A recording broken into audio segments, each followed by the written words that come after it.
Imagine the same person standing in the same grocery aisle, holding the same box of cereal, doing the same math in their head. In one version of the month, rent is paid, the car is fine, and there is enough money in checking that the number on the shelf is just a number.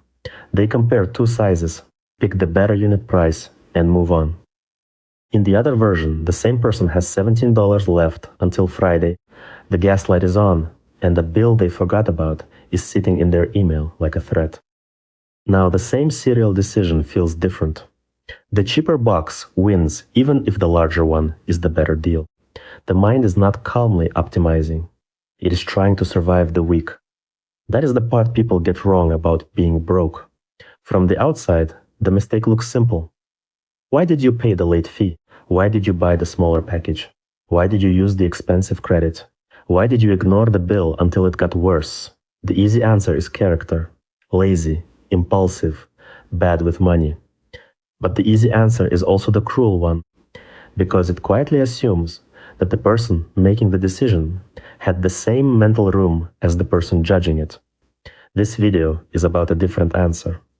Being broke can make you worse with money, not because poverty changes your character, and not because poor people are stupid. It changes the room around every decision. It removes slack. It adds clocks. It turns small errors into traps. It makes your attention tunnel toward the fire directly in front of you, while the slower damage happens just outside the frame. And the important sentence is in the title. It is not your fault. That does not mean every decision stops mattering.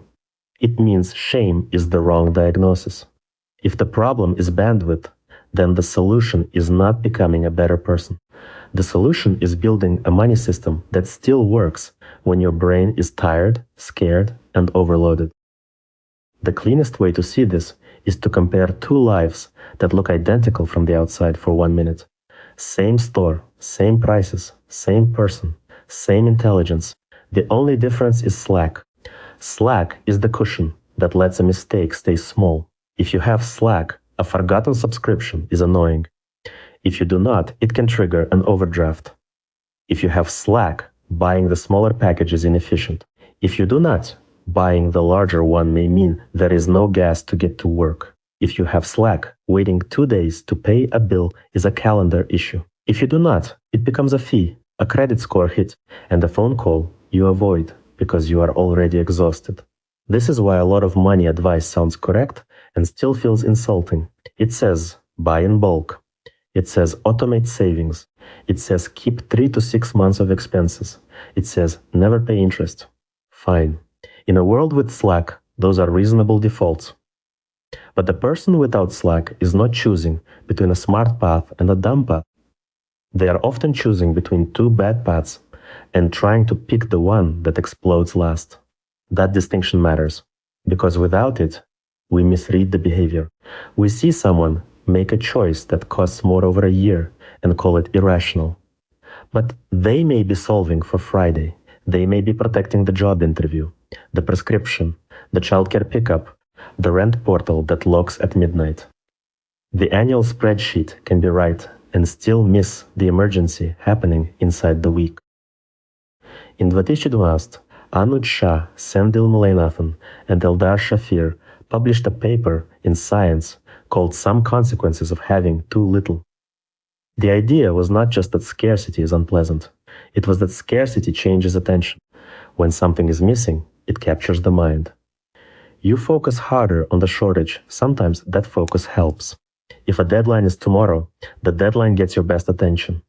If rent is due, rent becomes the loudest object in the room. But focus has a cost. Attention is not infinite. When scarcity pulls the spotlight toward one urgent thing, other things fall into darkness. You remember the payment due today and forget the maintenance that would prevent a bigger bill next month. You solve the overdraft and miss the insurance renewal. You make the paycheck last until Friday and accidentally create a more expensive Monday. This is the bandwidth trap. It is not that the mind stops working. It is that too much of it is already rented out. Part of your brain is doing the grocery list. Part is calculating the gas tank. Part is remembering which bill can wait, without getting shut off. Part is rehearsing the conversation with the landlord.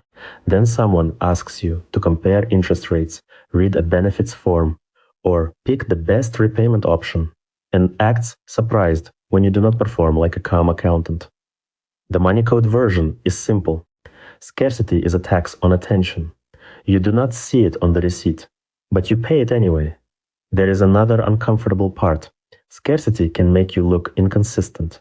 One week you are intensely careful, checking every price, stretching every meal, tracking every dollar. The next week, you buy something that looks unnecessary. People watching from the outside think they have caught the contradiction. But scarcity is not the same as wisdom. It creates urgency. It can make you brilliant at solving one immediate problem and worse at protecting the broader system. You can be careful and still be cornered. You can be disciplined and still make a relief purchase because the day has been nothing but restraint. The point is not that every choice is optimal. The point is that the pattern is more human than the insult bad with money allows. The most famous evidence comes from a 2013 science paper by Anandi Mani, Sendil Mullainathan, Eldar Shafir, and Jiaying Zhao.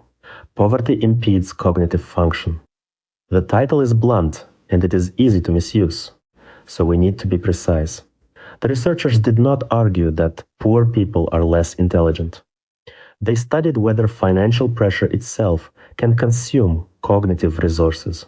In one part of the work, people were asked to think about financial problems of different sizes, like a car repair. For lower income participants, the harder financial scenario was associated with worse performance on cognitive tasks. For higher income participants, the same kind of scenario did not produce the same drop. The second part is the one that makes the mechanism feel real. They studied sugarcane farmers in India before and after harvest. Same farmers, same people, but before harvest, money was tighter. After harvest, they had more cash. The researchers found that performance was worse before harvest than after harvest, and they argued that the pressure of scarcity was consuming mental bandwidth. Again, the careful version matters. This is not a permanent label on a person. It is a state. The same person can make cleaner decisions when the financial threat is quieter. That is the point. If your money life has been won long before harvest season, the problem is not that you are defective. The problem is that your brain has been asked to run a household while carrying an alarm in the background. There is a trap in making this video too. It would be easy to take the scarcity research and turn it into a slogan. Being broke lowers your IQ. That line travels fast, but it is too blunt, and blunt science becomes bad advice. A 2016 American Economic Review paper by Leandro Carvalho, Stefan Meyer, and Stephanie Wang looked at low-income US households before and after payday. If the strongest version of the bandwidth story were always true, you might expect broad differences in risk-taking, decision quality, and cognitive function tasks right before payday compared with right after. The paper did not find broad differences across those measures. It did find that before payday participants behaved more present biased in choices involving monetary rewards. That counterweight does not kill the scarcity idea.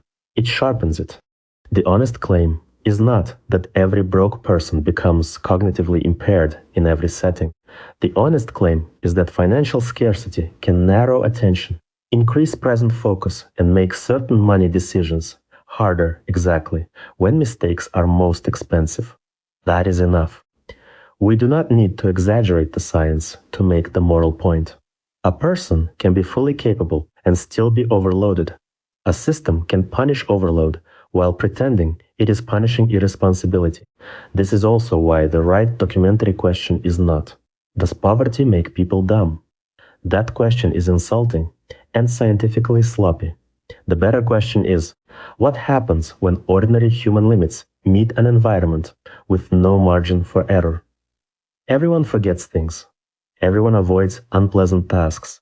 Everyone has days when they choose short-term relief. The difference is that some lives absorb those moments, and some lives convert them into fees, shutoffs, penalties, and shame. The mechanism does not need to be mystical. It only needs to be repeated often enough that the household starts every month behind. Now put that science next to the ordinary American household. In the Federal Reserve's 2024 Survey of Household Economics and Decision-Making, published in May 2025, 63% of adults said they would cover a hypothetical $400 emergency expense completely using cash or its equivalent. That number can be read two ways. The optimistic read is that most adults can cover it. The other read is that a large minority cannot cover a $400 shock fully with cash. A tire, a dental bill, a utility catch-up, a medication, a school fee. Not a yacht problem, not a luxury problem, a normal life problem. The CFPB's Making Ends Meet report for 2024 points in the same direction. Financial well-being fell, and more households had difficulty paying bills or expenses. This is the environment where people are told to make perfect decisions. Read the fine print, avoid fees, choose the lowest interest rate, save automatically, negotiate bills, meal prep, maintain the car, apply for assistance, monitor credit, do taxes correctly, plan retirement. Each instruction may be sensible. Together, they become a second job. And the people most punished for missing a step are often the people with the least mental room to manage all the steps. This is why expensive short-term decisions can make sense from inside the pressure. A late fee is bad. But if paying the bill today means no groceries, the late fee becomes tomorrow's problem. A payday loan can be financially brutal. But if the alternative is missing work because the car will not start, the loan is competing against job loss, not against an ideal spreadsheet. A rent payment plan with fees may be ugly, but eviction is uglier. Money advice often compares the bad option to the perfect option. People in scarcity compare the bad option to the immediate disaster. That is not a small difference. It changes the decision. There is also a time horizon problem. When you have enough slack, the future feels negotiable. You can plan because the present is not yelling. When you do not have slack, the present becomes louder than the future. Not because you do not care about the future, because the future cannot help you keep the lights on tonight. That is what present bias looks like in real life. It is not always a lack of discipline. Sometimes it is a realistic response to a world where the penalty for failing this week is immediate, while the reward for optimizing over a year is abstract. The future may be important, but the shot of notice has a date. There is a second trap sitting underneath the first one, the poverty premium. Having less money can make the same life more expensive. If you can pay annually, insurance may be cheaper. If you cannot, monthly fees appear. If you can buy the large package, the unit price may be lower. If you cannot, the smaller package costs more per ounce. If you can repair the car early, the problem stays small. If you have to wait, the repair becomes a tow, a missed shift, and a more expensive mechanic because now it is urgent. This is the part of personal finance that rarely fits in a motivational quote. People with slack get discounts for being able to act early. People without slack pay penalties for being forced to act late. Then the world looks at the higher costs and says, why are you wasting money? That question reverses cause and effect. The waste is often not the original preference.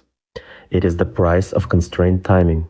The person did not choose the most expensive version of life because they loved bad deals. They arrived at the deal after the cheaper doors had already closed. And once you see that, the moral math changes.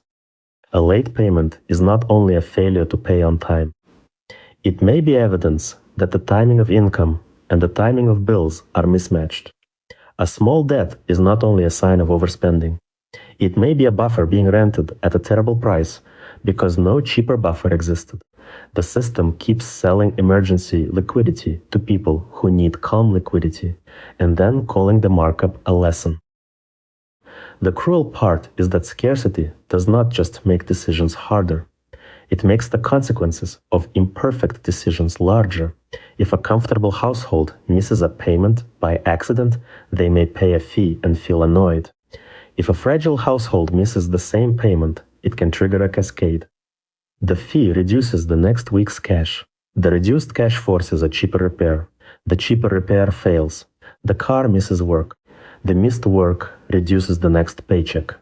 The next paycheck arrives already wounded.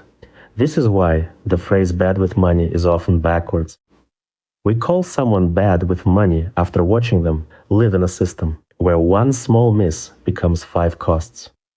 But if the same miss happened to a household with Slack, nobody would build an identity around it. It would just be Tuesday. The wealthy get to make mistakes privately. The poor make mistakes in public, in fees, in calls, in declined cards, in forms, in explanations. And after enough of that, shame becomes its own expense. You avoid the bill because opening it feels like being judged. You avoid the bank app because the number changes your whole body. You avoid planning because planning has become a place where the future comes to accuse you. That avoidance is not ideal. But it is understandable. The system has trained the document to feel dangerous. Shame is a terrible financial tool. It feels like accountability, but most of the time, it just burns bandwidth. When you believe every money problem proves something rotten about you, you do not get more rational. You get more defensive. You hide, you delay, you make the decision alone, because asking for help would expose the thing you are trying not to feel.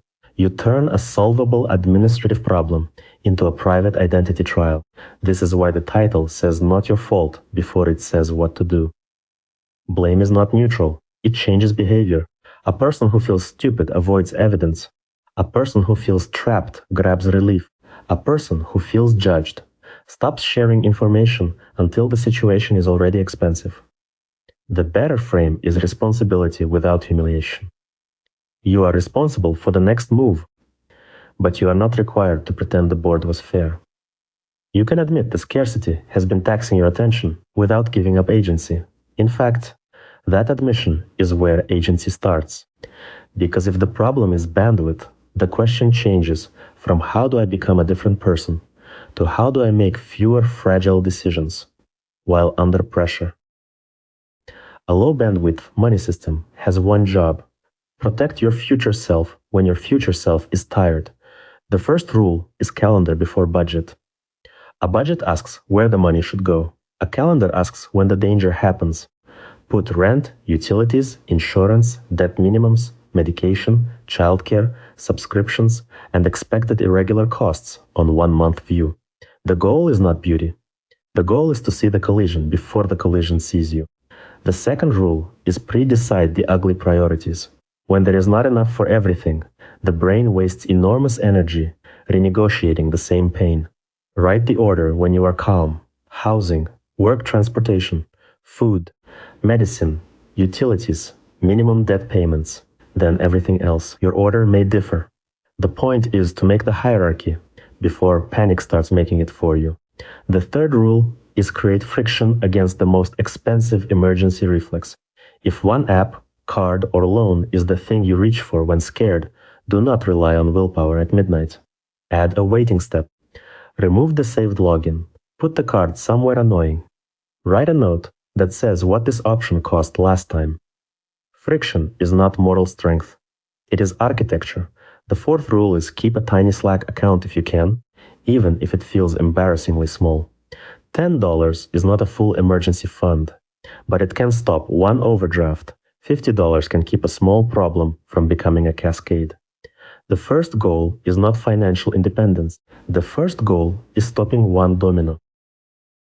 A bad day money system also needs fewer questions, not more. When you are under pressure, the perfect question is usually too large. Should I change my whole financial life? Should I rebuild my budget? Should I finally fix everything? Those questions are so heavy that they invite avoidance. Use 3 smaller questions. First, what is the next cost that grows if I ignore it? That question finds the domino.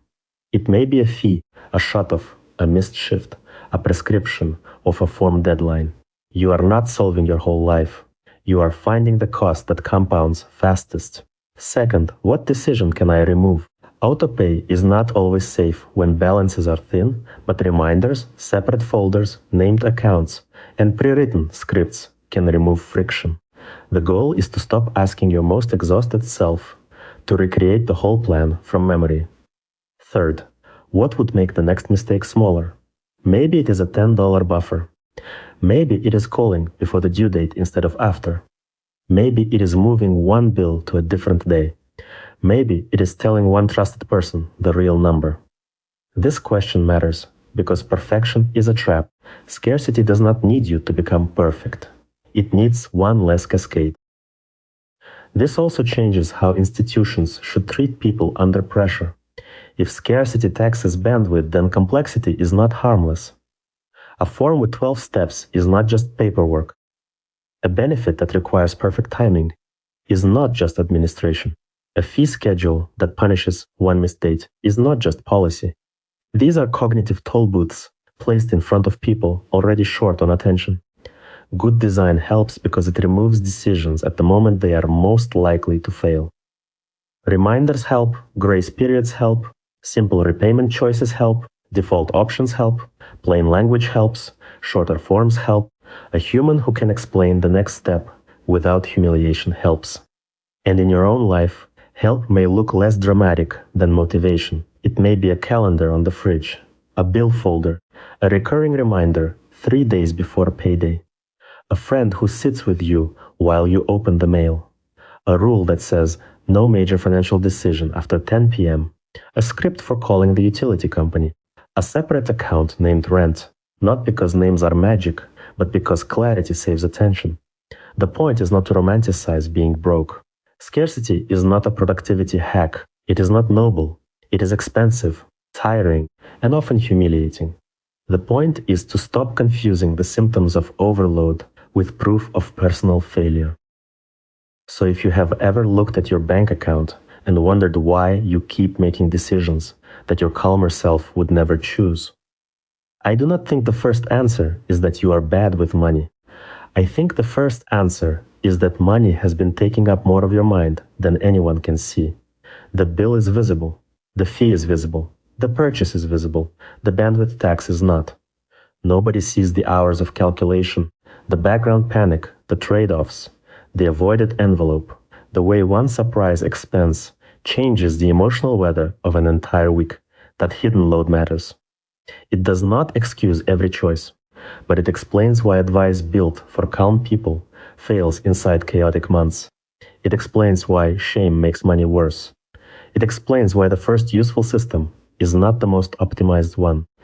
It is the one simple enough to survive the day you actually have. Being broke can make you bad with money. But not because you are broken, because scarcity turns ordinary decisions into high-stakes exams and then charges you for every wrong answer. The move is not to hate yourself into discipline. The move is to build slack wherever you can, remove decisions wherever possible, and make the next mistake smaller than the last one. That is not a perfect solution. It is a start. And when you are living close to the edge, a start is not small. A start is a little bit of room.